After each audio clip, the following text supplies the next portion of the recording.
Hi guys, it's Kai. Today we are doing a kind of explanation video because I don't have any progress in my own DCP story. I don't get my itinerary until either a week from today or a week and a day from today, so I don't really have anything to update on that. I will, however, be talking about courses a little bit later, which is a whole explanation, which is why I'm making it part of this video. And I will be talking about the courses that I'm already in and taking, and kind of the different types of courses that there are. So just first off, the applications for fall 2020 did open yesterday. This is so exciting. I know I applied the first day. They were spring applications were open last application season, obviously, because I'm here now about to go, but it doesn't matter when you apply. You can apply the very last day and still get in. I just want to remind everyone that people do have different paths.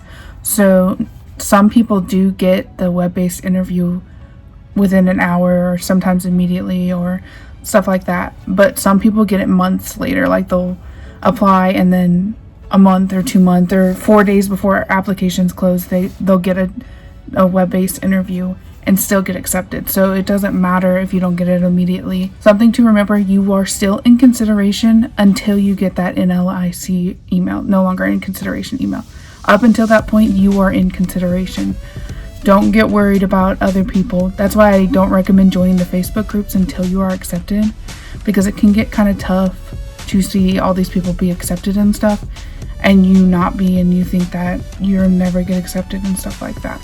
So just know that until you get that NLIC email, you are in consideration. Just try and remember that. So now that we kind of got that out of the way, we're gonna go ahead and talk about the courses, which have been this go around spring 2020. Hey everyone, as I'm watching this video, I realized that I messed up on explaining these 3 sections of courses.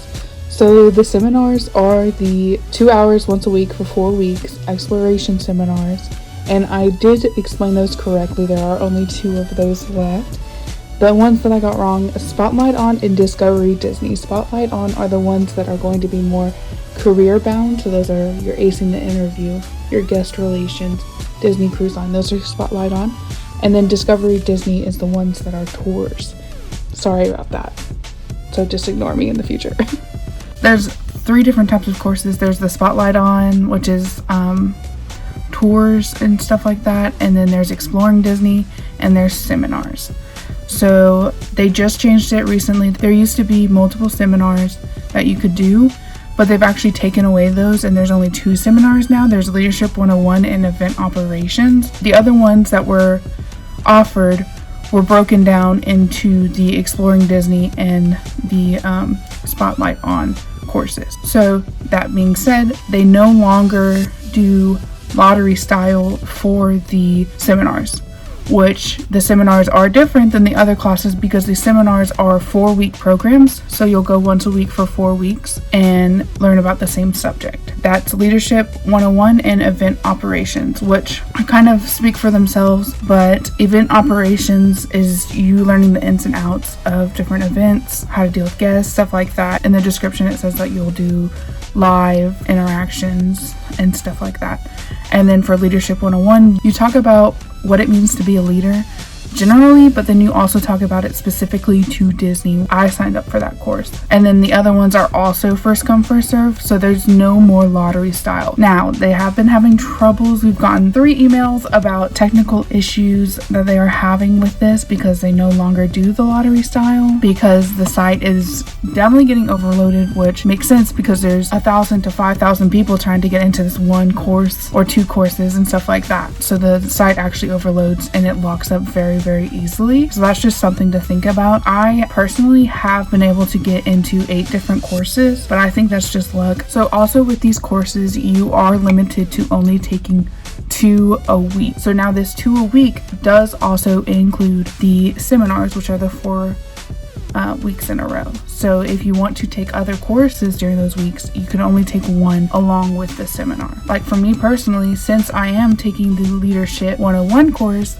I can only take one other course a week for those weeks. Therefore, I have to drop one of the other courses that I was looking to take. I know I'm taking 3 courses. I am taking the Networking 101, which was one of the first ones that dropped. The second one I know for sure that I am taking is going to be Leadership 101, which is the seminar for 4 weeks. And the last and final one that I know I will be taking, and I'm so excited to take, is the Disney Cruise Line course that is offered. I really want to work for Disney Cruise Line in their entertainment, whether that's entertainment management or performing as a singer. I don't know, but I would really like to be a part of those operations. So that's why I wanted to take that class really bad. Another thing that a lot of people don't realize with the course sign up is people drop out of these courses. See, like me, I've dropped courses recently because I want to sign up for the course, but I also want to sign up for this other course that's the same week and I can only do 2. So I end up dropping the course that I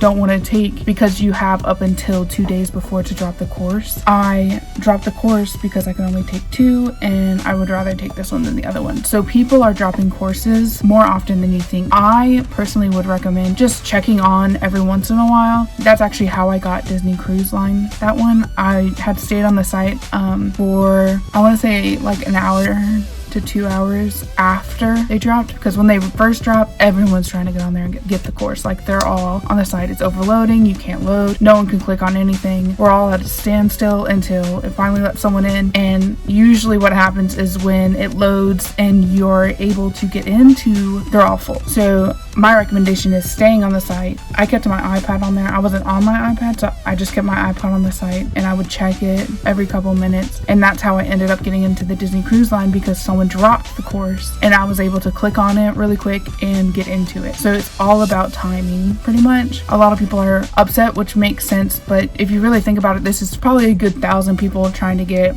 30 spots in one class. Like not everyone's going to get it, and that's why the site is overloading. I do, however, think that they could have a better site to use, something with a larger, I think it's called the broadband, a larger broadband to allow more users onto it. But I still feel like the same problem is going to happen. Like you're going to be able to add courses but not check out because 30 other people have the course and they all signed in really quick first. It's pretty much luck, in my opinion. It's luck if you get into the course or not. So that's kind of how the courses go. Also, the only course that I've seen that's only offered once is the Security and Canine, which hasn't even opened yet and won't open for a little bit. So these are all courses that are going to be offered again. Now the seminars are a little bit different because we don't have a ton of information on that. So I can't for sure say that there's going to be other seminars, but I know for the other course, they give you a list. And if you go down that list, they offer most courses more than once. And then you just look at the end and see what date that opens, and then you'll try again on that date. So it's not like a one time, oh, I either get it now or I don't get it at all.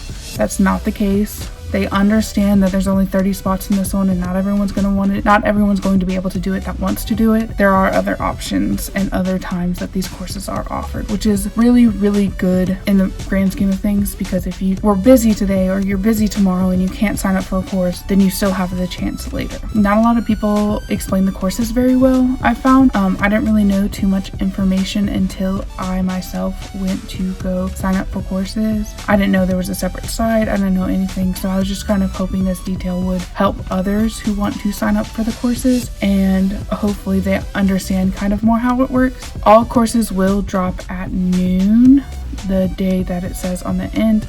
It does state that, but just in case you forget. Also, you can drop a course. So if you sign up for 3 courses that are in the same week, but you know you can only take 2, you can drop that course and it doesn't penalize you. I know that the site says that it's at your discretion and that you only sign up for 2 courses a week. So just make sure that you drop that course before that week starts. That's what I'm personally going by. I make sure I drop it a week before, but I'm also dropping it months before. Like, I'm not going to keep those courses because other people want those spots. So as soon as I know that I'm not going to take that course, I drop it just to make sure that other people get the chance to take it as well. That's what I've been doing, and they have people canceling courses the whole time. So that's kind of how courses sort of work. Hey guys, it's Kai and Baby Yoda again.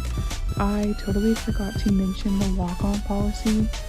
So basically the walk-on policy is that if someone doesn't show up, if someone's sick, then you can walk into the class if you have it already off. And I also forgot to mention that Disney only assures that you'll have that day off if you sign up 5 weeks in advance. Anyways, thanks for watching. Enjoy the rest of the video. You're not going to fully understand it until you're doing it yourself, which sucks, obviously, but it's also kind of a learning curve as well. Apply if you would like to. Make sure to like, subscribe, and comment maybe some other video ideas you would like me to do. Thanks for watching, everybody. I will see you next week with hopefully my location review video.